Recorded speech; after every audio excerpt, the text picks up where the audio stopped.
fair to call it our affordable housing curse. Because anytime we've tried to invest in affordable housing, it's always been beset with challenges. Either the project itself delays, we overshoot our budget, or we abandon it, and another government have to struggle to complete. We have a situation on our hands where I guess the biggest investment yet in an attempt to fix a major problem, which is the housing deficit, is now lying waste. The SAGLEMI albatross. It's right to call it an albatross because it's been on the neck of this MPP government for 6 years. And they haven't found a way to fix it. Now, the proposal is to get a private investor in to buy it, finish it, and then sell it off. But will that then make it affordable? That's a big question. But let's open it up because it raises more fundamental questions that we want to explore. But let's get to some hard facts as we begin to appreciate this big question. Because what really is affordable? If you go to the United Nations, they have a definition of what is affordable. If you're spending anything above 30% of your monthly salary, then whatever you're spending that on, if it is housing, that housing property cannot be affordable. For it to be affordable, you have to be spending less than 30% of your salary on it, right? So you begin to appreciate what we are talking about when affordable housing is talked of. So in a country where people earn as low as 1,000 cedis, let's say we learned on the show when the labor unions joined us, that there are people in the public service who earn as low as 600 cedis. I mean, so they're completely priced out of the property ladder when it comes to housing. Even if you go to those who earn 1,000, again, priced out.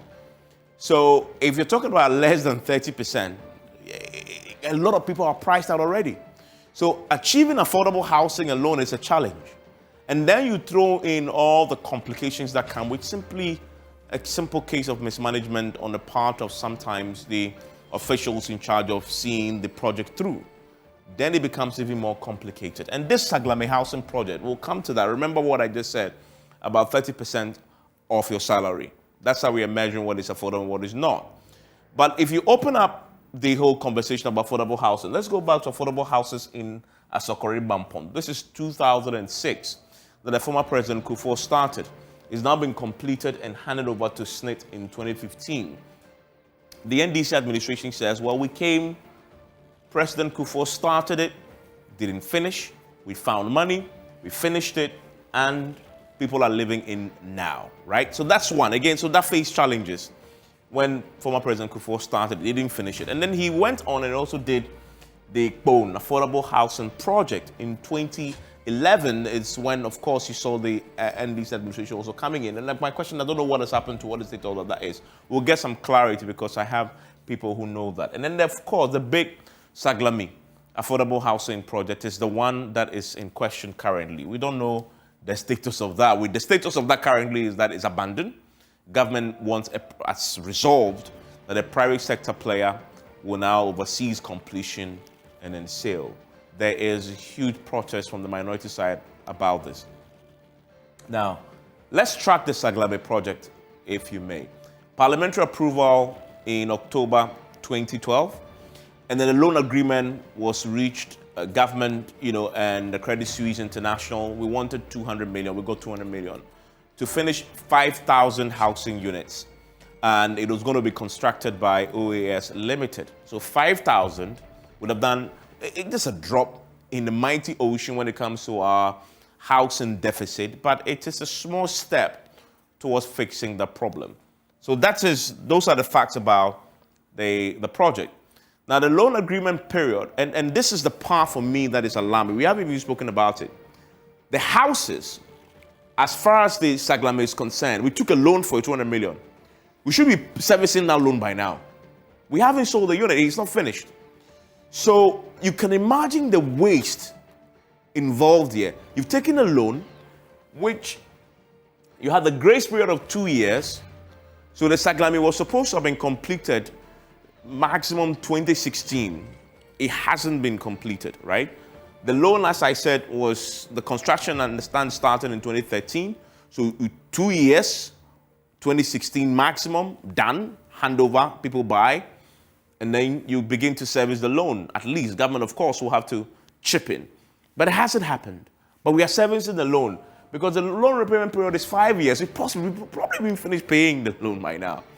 And yet, the project is not done.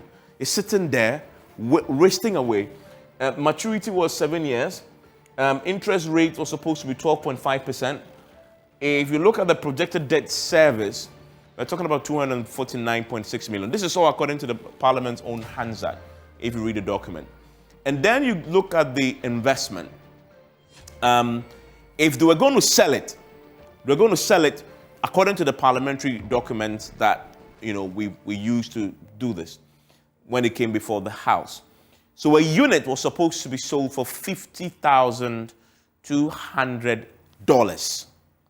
Now let's go back to 2016 or 2015 thereabout. That was late 2015, let's say early 2016. This should have been done. At that time, $1 to a cedi was 1:4. So $50,200 was just over 200,000 cedis. If we had kept to plan and finished it when we were supposed to, latest by 2016, those buying it, because it was priced in dollars, were going to pay 200,000 cedis for it, a unit. Now, assuming, and of course that can never be the case, but assuming that even if it's finished now, you're selling it off today, you want to still sell it at 50,000, which of course is not going to happen because of everything that's happened, inflation and all that, depreciation of the cedi. $50,200 now, did a calculation, you are in excess of 700,000 cedis. From 200,000 in 2016, if we were buying it then, if it were complete according to schedule, to 700,000+ cedis. Just imagine how many workers can afford that today. It's completely not affordable anymore. Not affordable anymore, and it's not going to be 50,000 anyway now, because whoever is going to buy is a private investor. He's going to put his own profit on top of it. Cost of finishing the project is going to be far higher now than it was in 2016, 2015, because of depreciation, inflation, all manner of things. So you can begin to imagine we're approaching 100,000 possibly for a unit. It is just one of those stories. Almost 2 million cedis per unit. That is rich man's language. It's more affordable. But then the question becomes, how many people who can really afford, when it's done, will pay almost 2 million cedis to go and live in SAGLEMI? Right? It's another question we need to ask. So everywhere you look, this is a major disaster that has happened on us, and at a huge cost to the taxpayer, because remember the loan we are servicing or possibly finished already.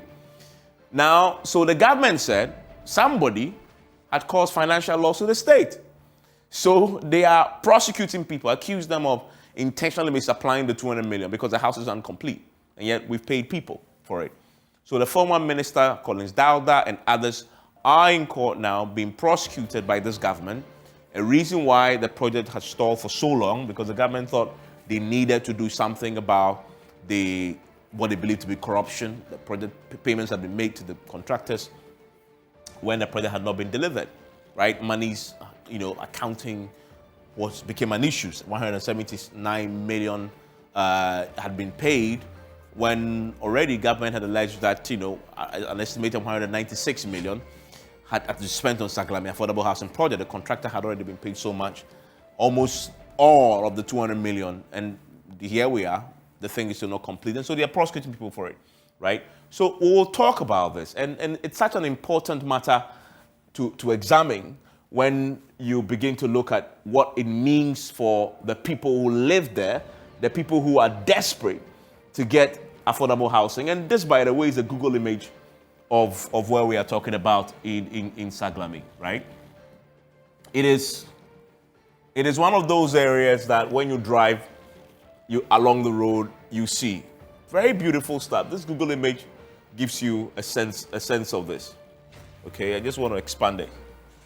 Gives you a sense of very beautiful. And even here, you see these round circles of buildings. These are all buildings with roads done, access routes already done. It was nearly complete. So what happened? Let's get to the heart of the minority says, no way. You're not entertaining the privatization. See the video there of it. This on your screen will be the video of what we saw today when our colleagues went there. This is what has happened. Look at the doors. The doors, the fittings have already been done. Just look at that. This looks like a sink that had been installed. Thieves have gone in there and done their own thing. Just look at the pictures. So this was almost done. Doors been fixed. Fittings, the kitchen. This is a kitchen. We are seeing there the sink had been fitted. So this is something that was nearly complete, because if you have a kitchen already fitted, people should have been living in it by now. Look at the doorways, completely left. Doors have been fixed, as you saw there. And this was beautiful for homes, turning these into a home for people to live in. A massive investment. Just look at how the places are grown with weeds and rodents. The fittings have all gone. The streets were done. The streets were done, paved. They had done landscaping. The landscaping, of course, have been left. And because of that, it's been turned into it's a ghost town now. It's a pretty damning verdict on us when it comes to what we do with taxpayers' funds. This is all there for you to watch. We're going to talk about this. So this is what we have. So what's the solution? Government says privatize. Minority says do not. Something has to give. What must give? After the break.